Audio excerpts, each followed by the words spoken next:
This is the Vanna Heatmap.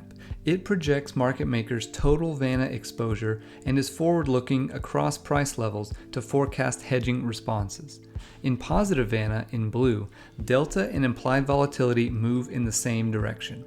If IV increases, delta exposure increases, and market makers hedge by selling the underlying.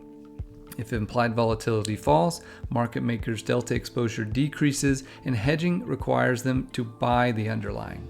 In negative Vanna, delta and implied volatility move in opposite directions. If implied volatility rises, market maker delta exposure decreases, requiring them to buy the underlying. If IV falls, market maker delta exposure increases, and the hedging requires them to sell the underlying. You can change the chart properties at the top by clicking these drop-downs and switching from gradient to 3D, changing the candle time frame, or clicking the settings to change color and formatting of the axes.